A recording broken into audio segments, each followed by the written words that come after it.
Assalamualaikum warahmatullahi wabarakatuh. Alhamdulillah, alhamdulillahilladzi syarrafa syahra Ramadan ala syuhuril am wa khassa naharahu bisyam wa lailahu bin nahar.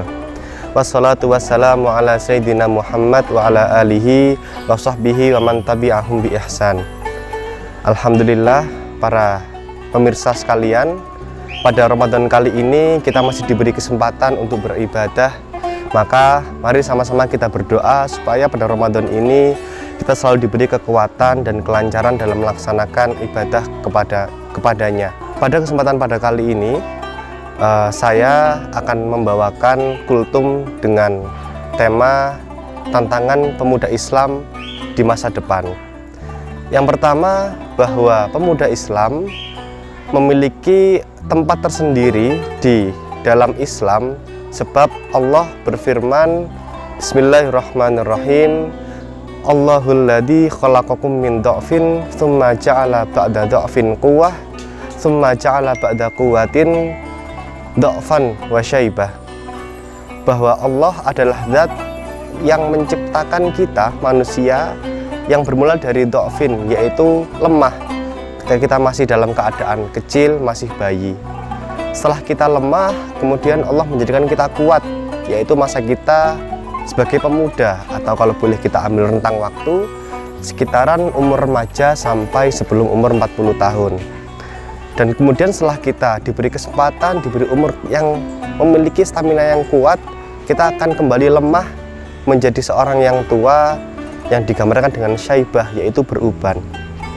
Maka sebagai pemuda yang memiliki kuwah adalah hal yang tidak bisa kita pandang sebelah mata. Kita sebagai pemuda telah diberikan Allah kuwah dalam ibadah, kuwah dalam berpikir, kuwah dalam berorganisasi, dan seyogianya itu menjadikan motivasi kita untuk berbuat hal yang baik sebagai pemuda.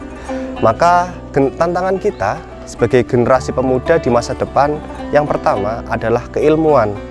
Bagaimanapun keilmuan adalah hal yang penting, sebab Kiai Hasyim berkata bahwa tidak ada kebaikan dalam suatu umat apabila pemuda-pemudanya atau generasinya adalah orang yang bodoh, dan tidak akan bisa merubah kondisi suatu umat kecuali dengan ilmu. Maka kita generasi muda wajiblah berilmu supaya umat kita adalah umat yang berkualitas. Setelah kita berilmu, yang penting kedua bagi kita dalam menjawab tantangan zaman adalah bagaimana kita mengimbangkan antara spiritualitas dan intelektualitas. Kita sering sebagai pemuda Islam hanya mengandalkan spiritualitas, akhirnya kita fokus dalam ibadah dan tidak berkontribusi dalam masyarakat. Kita juga sering hanya berkontribusi dalam masyarakat, kita mengembangkan intelektualitas kita, tetapi kita sangat lemah dalam spiritualitas. Betapa intelektualitas tanpa spiritualitas akan menjadikan sebuah kejahatan yang baru. Artinya penting juga bagi kita untuk membuktikan bahwa pemuda Islam adalah pemuda yang memiliki aspek yang lengkap. Kita akan menjawab tantangan para masyarakat bahwa apa sih pentingnya beragama. Apakah beragama itu memberikan dampak positif dalam kehidupan sehari-hari? Tentu saja sangat penting, dan itulah peran kita untuk menjadi role model dalam masyarakat. Kemudian yang ketiga adalah kolaborasi. Ketika memang kita sebagai pemuda muslim fokus dalam suatu unsur ilmuwan tertentu, maka sekarang adalah zamannya kolaborasi.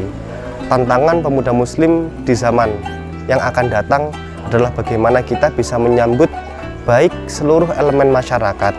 Tidak perlu kita terkotak-kotak antara kita dari golongan ini, itu dari golongan sana, sehingga dalam keilmuan kita sebagai orang Islam juga sangat terbuka untuk berkolaborasi dengan saudara Islam kita yang lain, baik itu dalam latar belakang pesantren, latar belakang universitas, latar belakang sekolah umum, dan apapun. Sehingga kita memiliki barisan yang rapat, kita memiliki barisan yang kuat untuk menghadapi tantangan zaman. Sekian yang bisa saya sampaikan. Semoga Ramadan ini dapat kita maknai dengan baik dan kita jalani dengan sebaik-baiknya. Sekian, wallahu muwaffiq ila aqwamit thoriq. Wassalamualaikum warahmatullahi wabarakatuh.